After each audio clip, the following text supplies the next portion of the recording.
Assalamualaikum warahmatullahi wabarakatuh. Perkenalkan nama saya Dinda Rahma Hanafi, saya dari kelas A252 dan akhiran di NIM 0076. Di sini saya akan mempresentasikan tentang kebudayaan DKI Jakarta, yang dimana DKI Jakarta tersebut merupakan asal daerah dari asal kota saya. Gitu.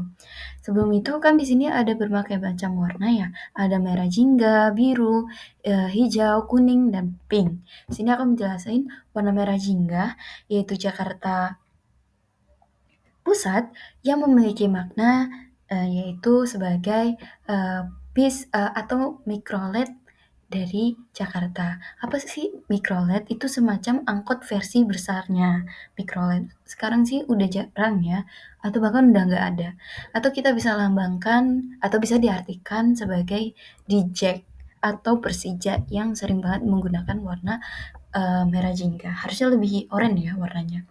Nah, di sini ada warna biru. Biru itu Jakarta Utara. Biasanya dilambangkan sebagai abang. Abang itu adalah panggilan untuk laki-laki di Jakarta atau di Betawi.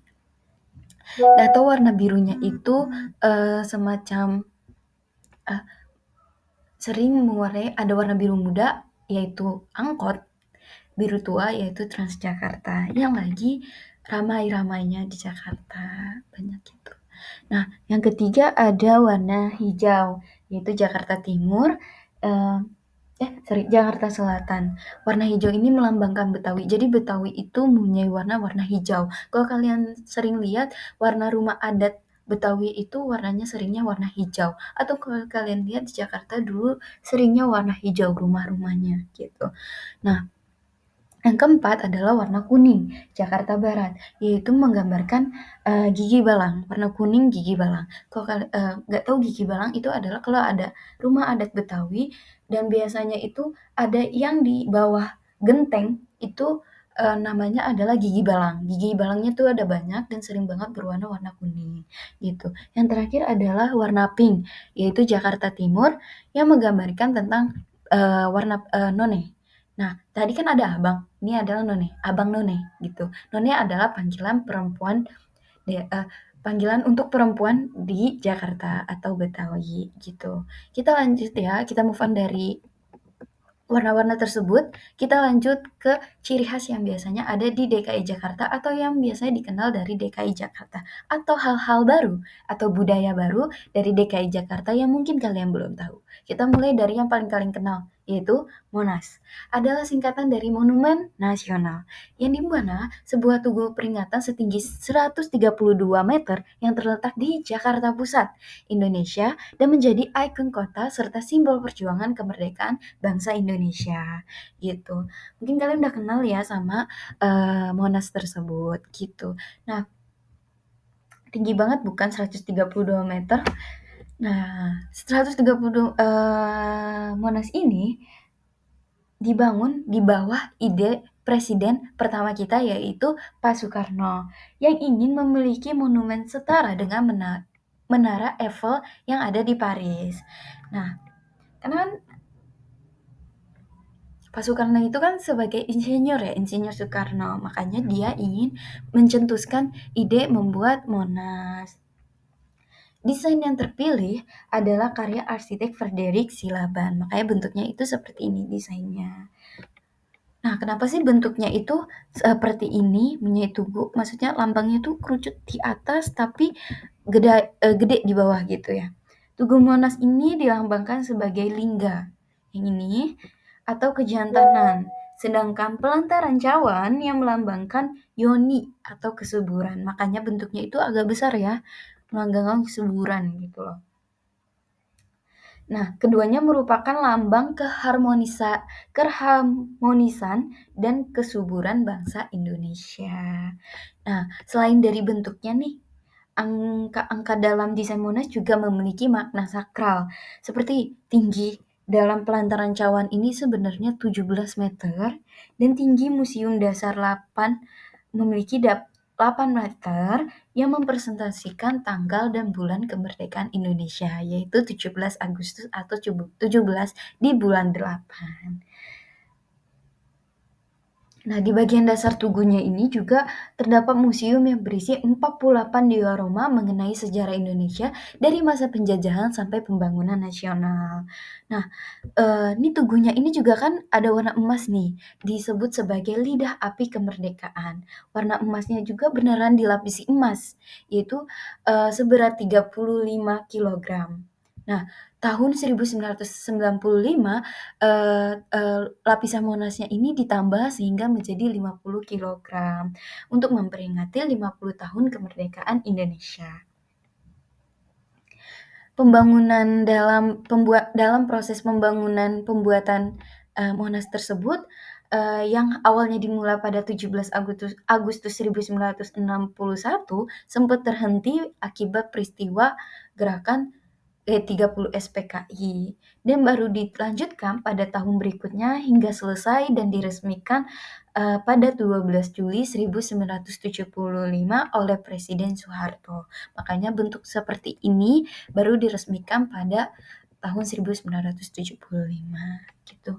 Kita lanjut ke yang kedua, adalah ondel-ondel, merupakan boneka raksasa khas suku Betawi yang digunakan dalam pertunjukan rakyat dan pesta, serta menjadi ikon kota Jakarta.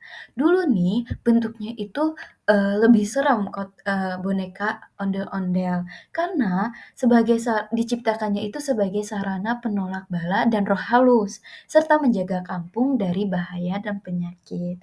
Wajahnya itu emang dibuat seram untuk menakut-nakuti roh jahat gitu. Dan dulu juga namanya bukan ondel-ondel, namanya itu barongan, yang artinya adalah barengan. Karena tuh dulu diarak bersama-sama gitu. Nah, diubahlah oleh Gubernur Ali Sadikin pada tahun 1965 dengan bentuknya itu tidak seram lagi, diperhalus agar tidak lagi menakut-nakuti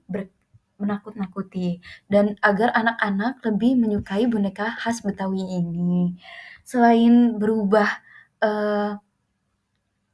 bentuknya, berubah juga maknanya.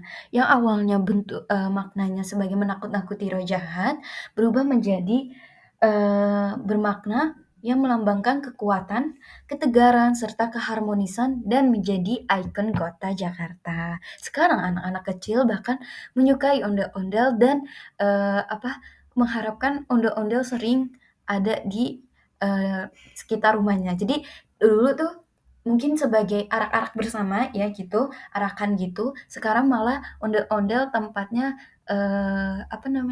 banyak anak-anak yang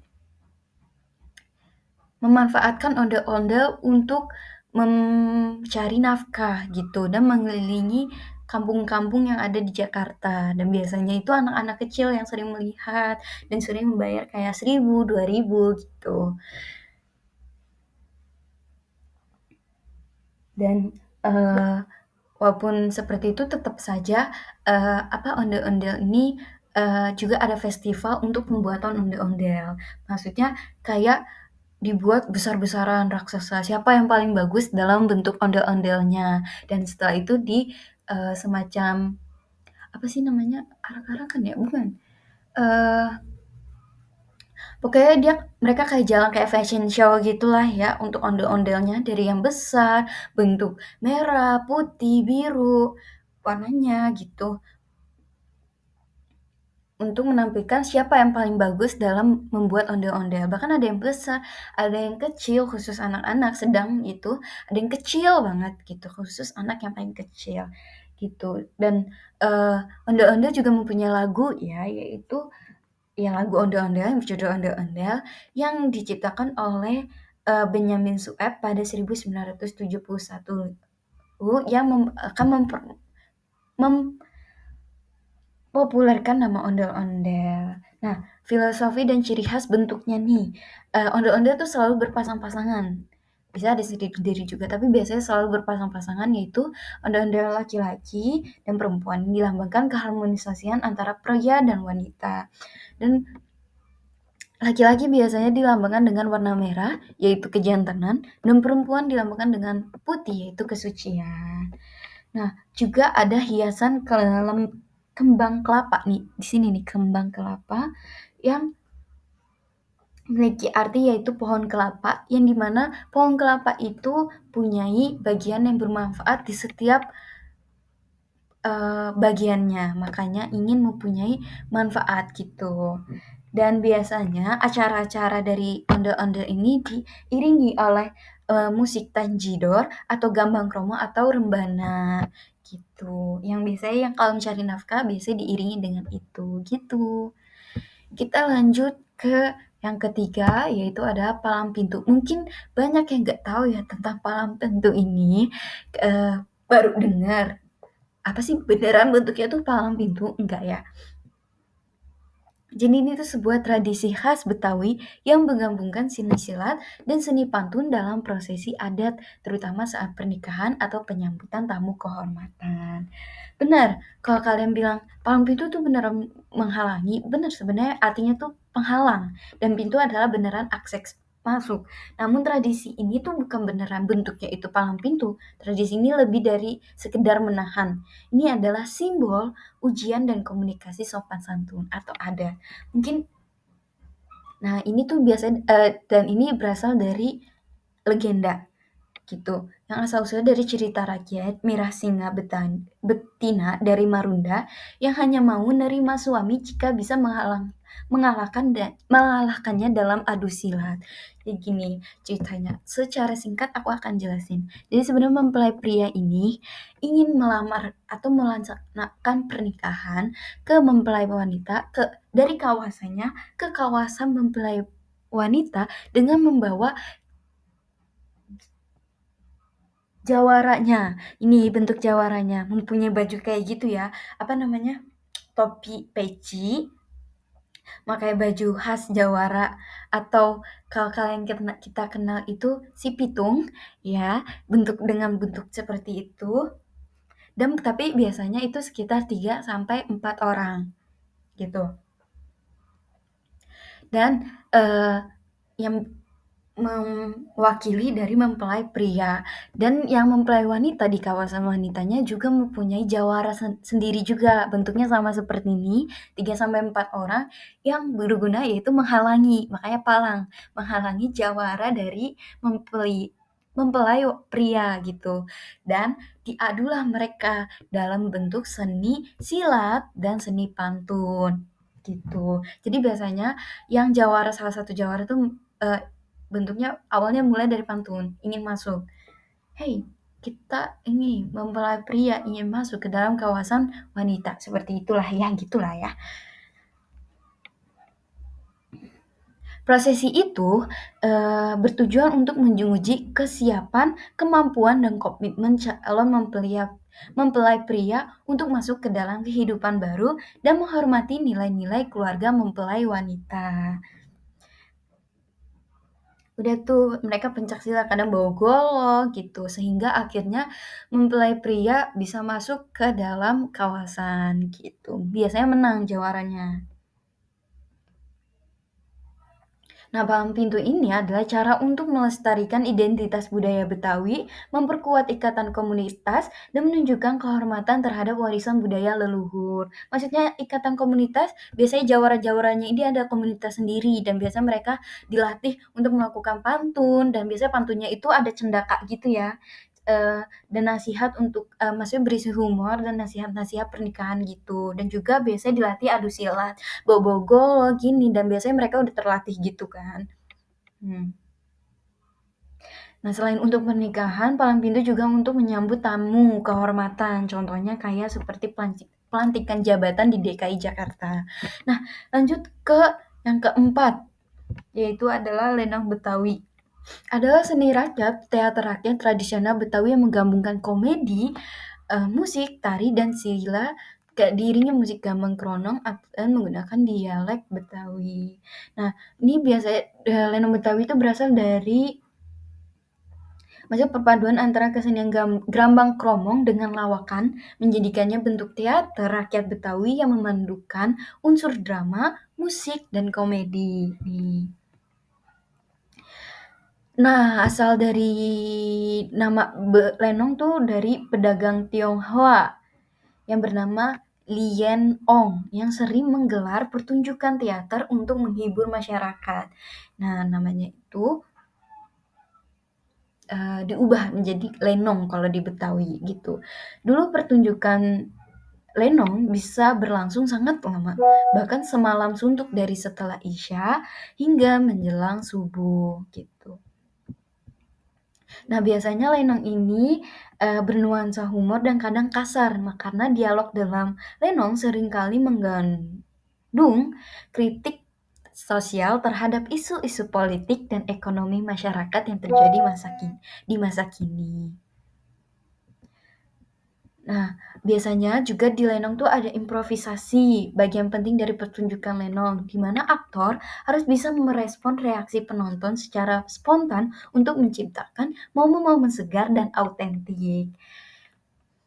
Nah, benar, pertunjukan lenong sering diiringi oleh musik gambang kromong yang dimainkan dengan alat musik seperti gambang, kromong, gong, kendang, tehyan, dan suling gitu. Serta diwarnai lagu-lagu khas Betawi seperti jali-jali gitu dan stambul. Baik, kita masuk ke ciri khas yang terakhir, ciri khas Betawi ya, yaitu kita masuk ke makanan nih guys. Makanan, lapar bukan? Yaitu kerak telur, makanan tradisional khas Betawi yang terbuat dari campuran beras ketan, telur, ayam atau bebek, ebi atau yang biasa udah kering, dan bumbu rempah seperti kepala sangrai dan bawang goreng.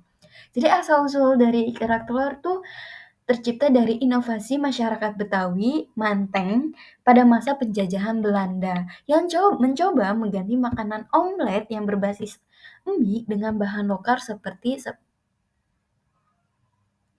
beras ketan gitu.